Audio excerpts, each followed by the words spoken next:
Okay, it's been a while since I've made a video. I had to get a new mic stand. My other one just gave out because my microphone is really too heavy for it. And so I'm still getting some of the bugs worked out of this. So hopefully the audio is good. And I'm going to go to here. I've been busy using Claude Sonnet. You can see my microphone's there on Claude Sonnet 4.6, which is really awesome.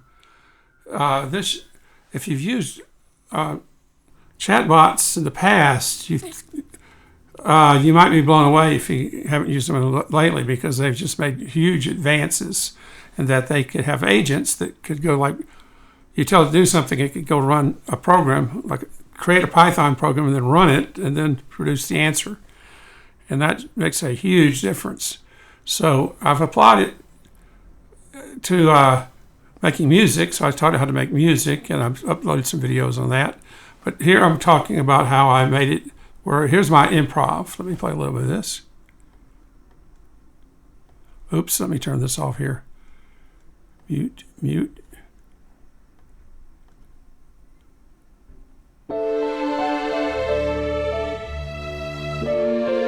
So I have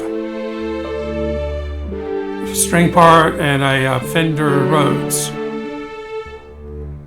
Okay, so that's nice. And I recorded it Rubato, no click track. In fact, let me get on my soapbox here. To me, click tracks are the abomination of desolation for music. It's like, imagine Mozart playing to a click track. I mean, it's like, and I know why they did it, because it's hard to not do that. Click tracks make things easier. And back in the day, they had to do what was doable and easy. But that sort of got them launched down the wrong road. That's not music. That's I don't know what you call it, but playing to a click track is not music in my book. It's not the same as a conductor. A conductor is different. So at any rate, so if you don't play to a click track, how can you write music that have a score that's readable?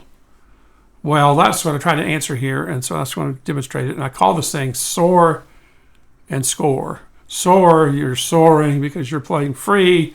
You're playing you can speed up, slow down. Let's see, let me just do this here. Click here. I gotta turn this back on and off. I mean, keyboard. Okay, yeah, here we go.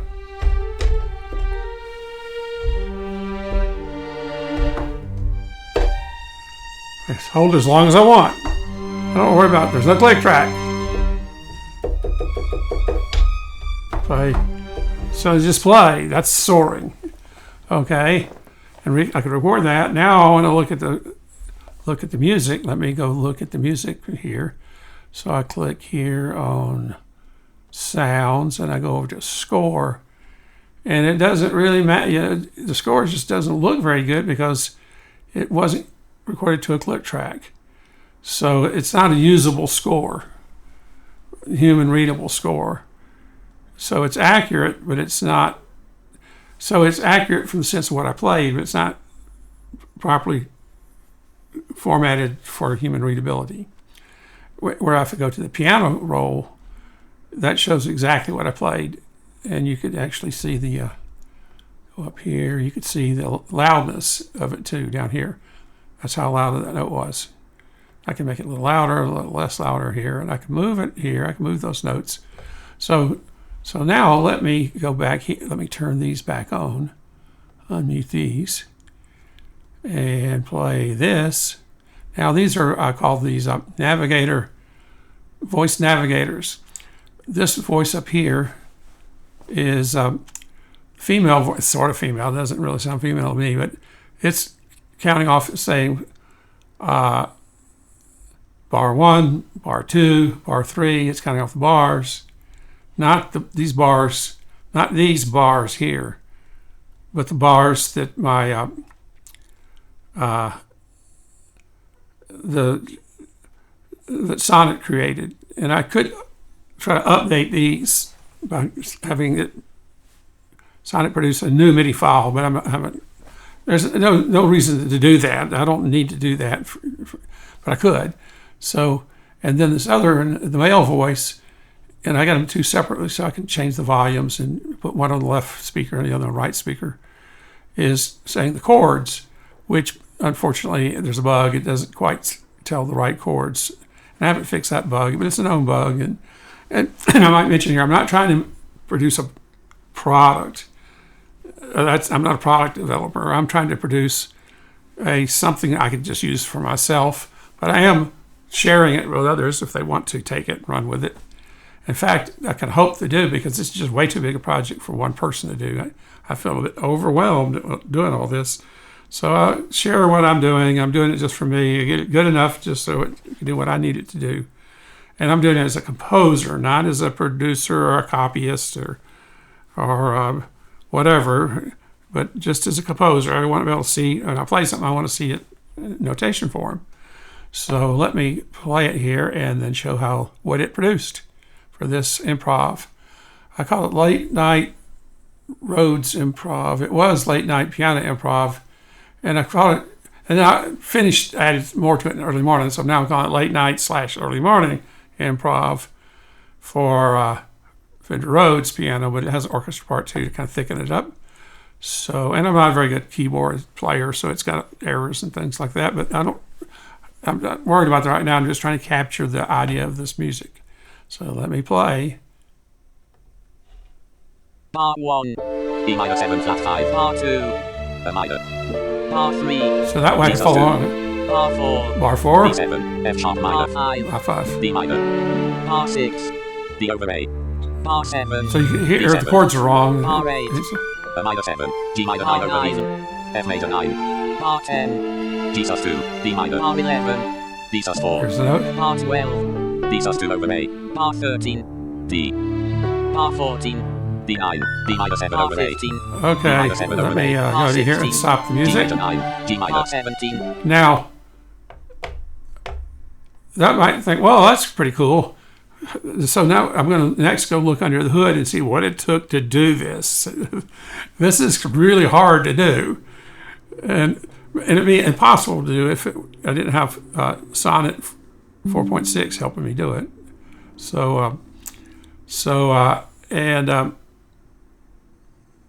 But the two of us together two heads are better than one. I'm coming up with a theory and the wild ideas, and then it goes and tries to implement them, and it doesn't get what I want initially. And so if you look at our chats, we go back and forth. And I think, try this, and it's like, okay, that's good, but not quite. Let's try this, and then sometimes we go down a blind alley and and like, okay, that didn't work, and have to back up. So it's a normal development process. I might say that, like, software developers and engineers have a big advantage over, say, theologians or politicians or a lot of other professions, because they have to build things that work. And so when you have to build things that work, you have a nice criteria whether it works or not. If it doesn't work, you think, well, it doesn't work. How do I fix it? Where if you're a theologian, you come up with some theory, but you'll never know if it worked or not. You don't get that feedback. And so you kind of go to your head, but there's this humbling experience when you're building a product that has to work, is when it doesn't work and you can't get it to work, and keep trying, it doesn't work. It is humbling, and that's good. It's good to be humble, but it's also nice to have some help to help you say, how do I make this work? And so that's kind of the process here. So at any rate, so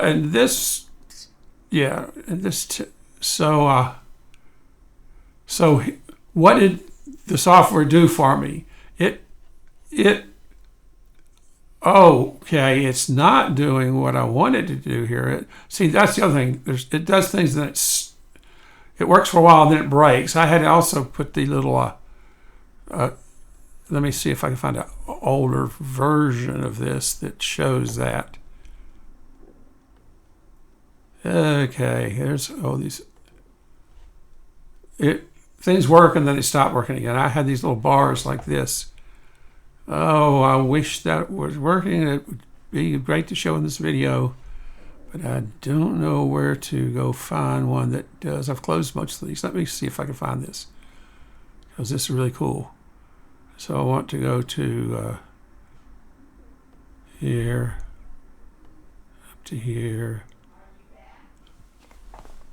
Yes!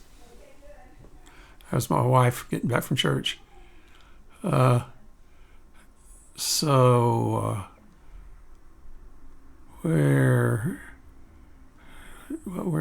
okay. This is, I'm probably not going to find this.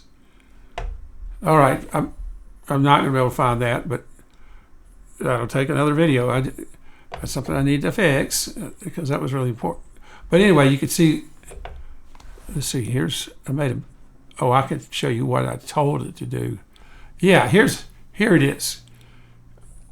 I drew this where you could see these things, and it actually implemented these, and it colored them.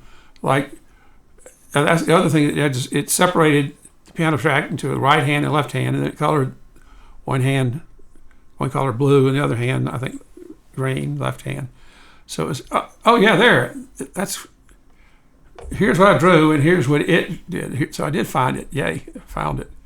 So you can see it did. No, that's me uploading it. Yeah, I think that's just me. But it did do that, and it stopped working. So the version I kind of published is broken. It doesn't do that. But I was doing that mainly just to test it to see if it worked. And so I don't really need that other than just, it's good to test. You see, did it capture all the MIDI notes? And it would be cool. I mean, and if you build an application, you can click on this and drag those and change your MIDI notes and all this. But instead, I could just go to here, to this view here, piano view, and see it here. But I had this superimposed on the music, which was really cool. So that's kind of, but the thing is, I uploaded, let me go to here and start getting into the technical part. Let's see, where was that close?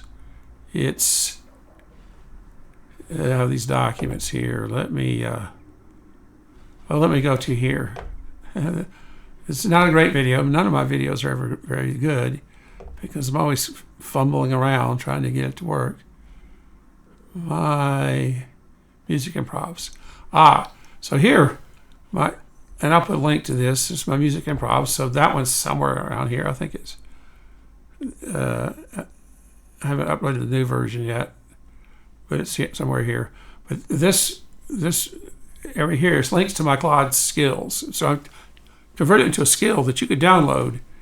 And so, I talk about Gnome. So you click here, it'll take you to a user document, Soar and Score, version 2, and it'll describe, and Sonnet 4.6 wrote this document. I'm not going to write these documents. Just tell it to do it. So I didn't tell it exactly what to say. I can just give it kind of high-level command. Write a document that goes into great detail about how this works. And you can see how complicated. So this one is this the user manual? I forgot which one it was. So this is user guide. Here's the user guide. So it starts out saying Soar and Score is Claude's AI skill, part of the score, that transforms MIDI piano file into professional annotated grand staff score. Professional in quotes. It's not quite professional. That's the other thing. I mean, I haven't wordsmith this. So you have to, when you read these documents, they're not been wordsmithed. They haven't been edited. So they may say things that are not quite accurate. The technical part it probably got right, but some of the other things it didn't get right. But once again, I'm not making a product. I'm just sharing my little project so that other people could use it. But the thing is, once you load this, download the skill, you could run it yourself. You don't need, and then you could, if it doesn't work, you could talk to it and say, hey, this doesn't work. So that's the whole beauty of it. The smarts are not in me. I'm not have the smarts to make it work. That Sonnet has the smarts. I just have the vision of what I want it to do. So, and you might have a different vision. You want it to do something different. So let me go back to, where was I here? Maybe, not here. Why does, yeah, no, that's my Psalms. And so where was that? It's doing weird stuff for me. I have to go to here and just do this all over again. My, not this one, my improvs. I don't know why it didn't take me back there. So here, let me go to the theory discussion, and that's what I wanted to cover here. So, so you click here to get the skill. Okay, let's see. Let me see if that worked. Yeah, you could download. There's the skill in that folder, so you can download that. It should be. And so when you download the skill, you should be able to do what I'm doing. And yeah, and I have some documentation to help you learn how to do it. But you probably have to. And it's not perfect. It's not. There's a zillion edge cases I'm not covering. I'm not worrying about that. It's not a product. So let me go back to where I was. Not there. Do I have to do this again? There we go. So let me go to here, the theory. That's what I wanted to talk about here, is looking under the hood. I said, be technical, don't dumb it down. So it did that. So here's the theory of operation. So it starts out, I'm just going to read it a little bit. Converting a piano MIDI file to readable notation sounds straightforward. MIDI records every note as a pitch. You can see why I like to have AI read. I'm not a good reader. Here, my eyesight is not that good, so so and multitasking is bad. A start time and ticks and velocity. Standard notation represents pitches as note heads on a staff with rhythmic durations. Why not just translate one for the other? Difficulty is MIDI records physical performance times, while notation represents musical intention.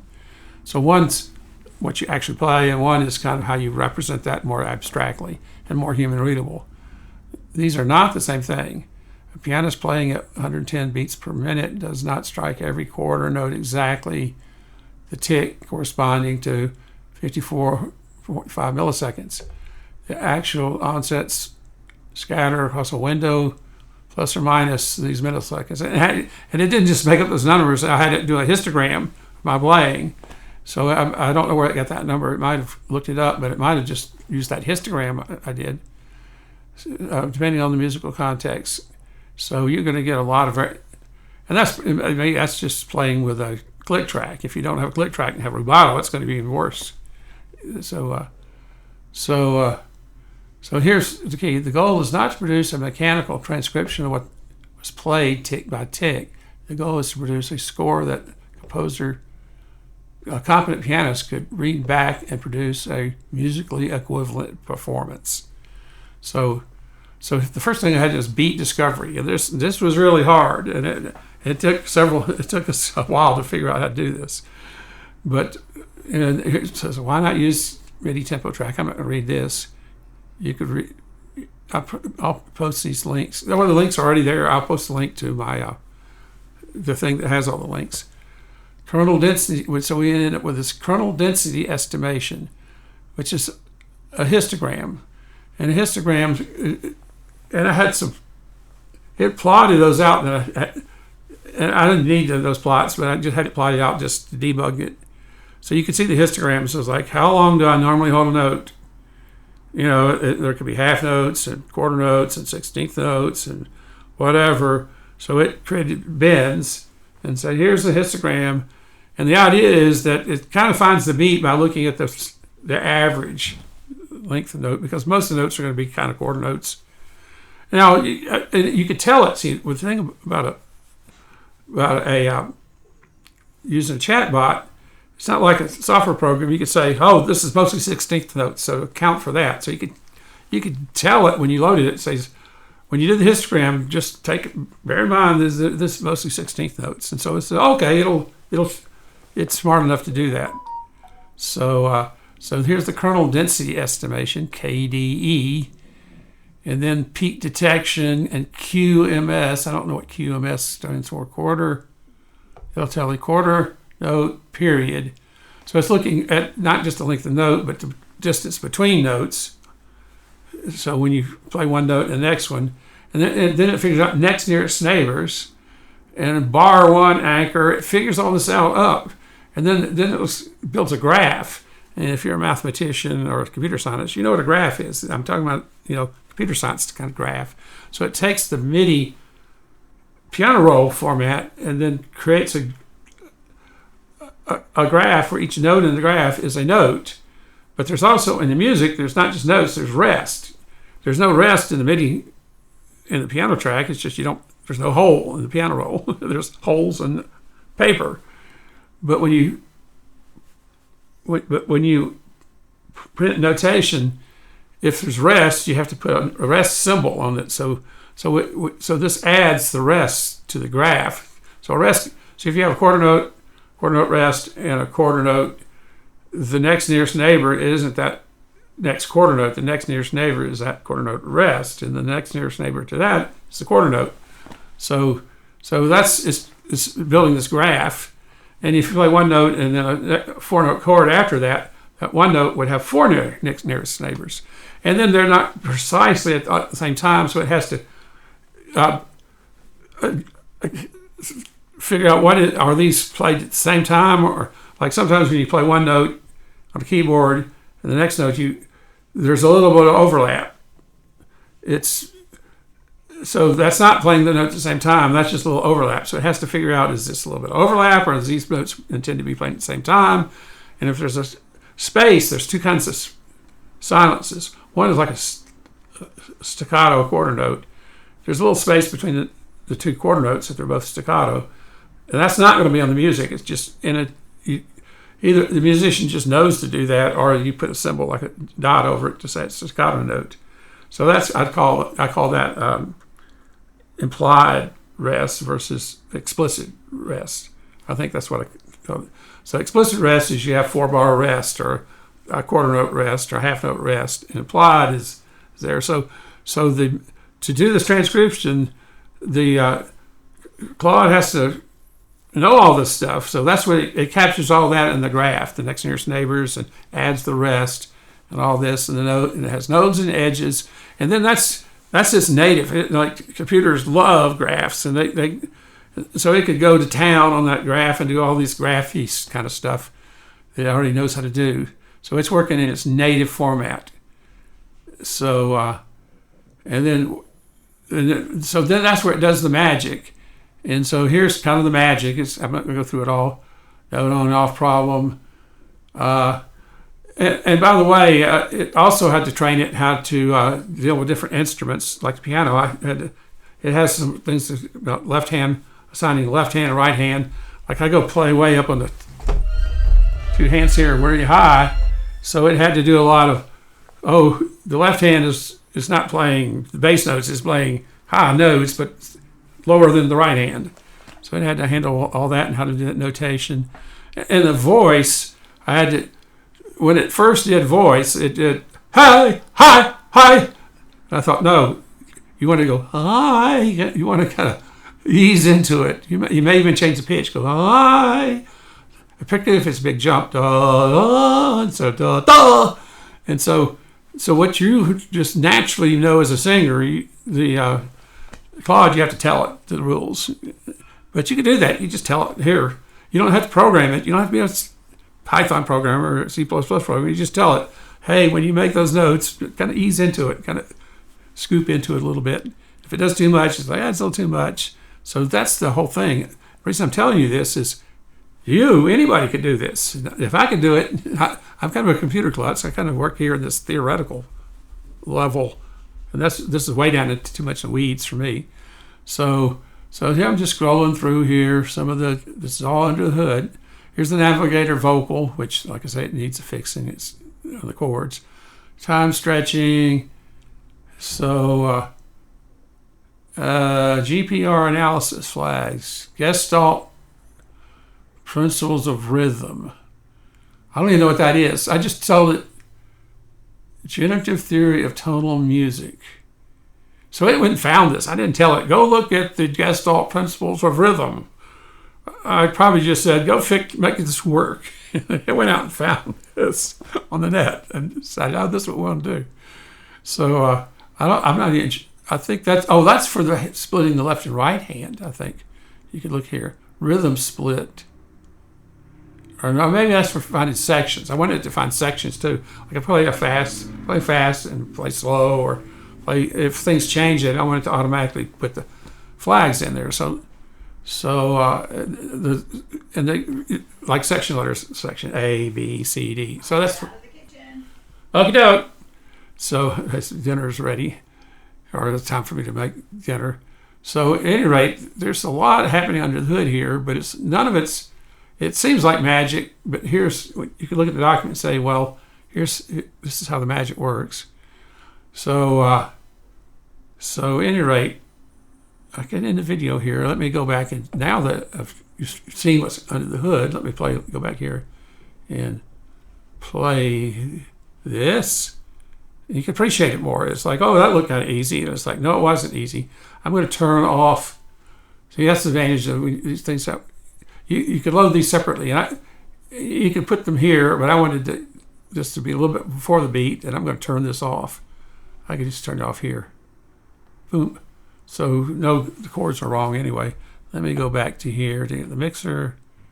No, we'll go back to here. But I'm going to click on this. Here's the orchestra part. Here's both hands. Here's the left hand, and here's the right hand. So it split those. I just gave it this, and it created this and this. It created a new MIDI that had this in it. Plus, it provided these WAV files, which I had to upload to it. So let me end this. Part 1. And go back to see if I find this. Part 3. Part 4. Part 5. Part 6. So this helps you follow along. Part 7. Part 8. Part 9. Part 10. Part 11. Part So this 12. is readable. Part 13. And whether it's right or not, some of it's Part subjective. 14. It's like it's right if you say Part it's right. 15.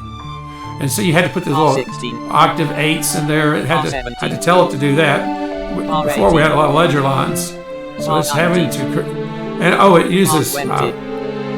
Lily Part Pond to 21. do this. The Part notation. 22. So Lily Pond, you could... Part 23. Part It's 24. nice for a computer because Part 25. it takes text and 26. converts the text into music. Part 27. So what Part 28. Simon is doing is creating the text and Part then 29. calling it. Part 30. Let me pause the music 31. for a second. This is important. Part 32. Part 33. When I heard about Lily Pond, I looked at downloading it. And I thought, I didn't know how to download it and run this thing. So then I told Son that maybe use Lily Pond. So it went, looked it up, downloaded it, installed it, created the file, and I don't even have to touch it. It does it all for me. That's what that's because it has that agentic capability that could just do things for you. And it's just going to get better and better. So my point is that the music world the whole world's going to change, and the music world is part of it. What used to be like to do this, if you want to hire somebody to do this, you could spend a lot of money building this. And this particular part, this Soar and Score, I think I started yesterday on it, maybe the day before, I can't remember, but at most 2 days to build this. I built in 2 days what a lot of people say, this is really hard to do, beat detection. Now, this is not a robust algorithm that works in everything. It works for this particular use case. It's not robust, and it's not perfect, but it works pretty cool. So let me just play a little bit more of this. Bar 34. Bar 30. Bar 35. Bar 36. R37. Oh, and it figured out the chords too. I didn't tell it the chords. R39. So let me end the video now and go have lunch. R41. So... R42. R43. R44. R40. Oh, and yeah, my wife got back from church. I rode my bike. She had to stay late, so I got back early. So on that note, let me end this video. It's a long one, but it covers a lot of ground. And so, and let me go back to here. This is where, here's all the links here. So I'm just going to put a link to my here. And then from there, you can find these links here. Because I get kind of lazy, I don't want to put all these links up in my YouTube video. So, and here's some other links. Oh, and I did. Oh, let me do one more thing here before I leave here. Go to my YouTube channel. Your channel. So I have here. Let's see, where musical matches. It did cello, and I had to kind of show it how to do. Teach it how to run that cello things. See here, you can see it has different levels. That's not changing the volume; it's changing the. That's the way when you hit the MIDI keyboard harder, you get a different sound. You know, like a trill or a staccato. So I think these are like staccatos up here, where these are legatos and these are whatever, I don't know. But I had to. But the way I train it is I just show it, upload an image, and say, here's the picture. It reads the picture, and then it figures it all out. I just uploaded the picture. It had the keyboard laid out, and then it went and searched and found the south out. So that's this. Let me go back here, and there's back to videos. So I made it. Here's where it created the voice. Let me just go here. So you can hear it go school. It eases in the note. You can see it here in the waveforms. It kind of builds up. That wasn't when it first did it. It just had this huge spike here. So and I'm using Synth 5 here. So it creates the file. So I bought Synth 5 a long time ago, but it's just too fiddly to use. It's too hard. But now it's like Claude does. I just say go make a Synth file and load in the text, make it work, and it does. So I don't have to mess with it other than trying to log into it. I had trouble doing that because their copy protection requires you to log into their site, which didn't work the last time I did it. But shame on them for doing that. But it's still a pretty cool program. So let me play a little bit of that. You can hear the vocal, and it wrote the melody for this too, using 12-tone rules.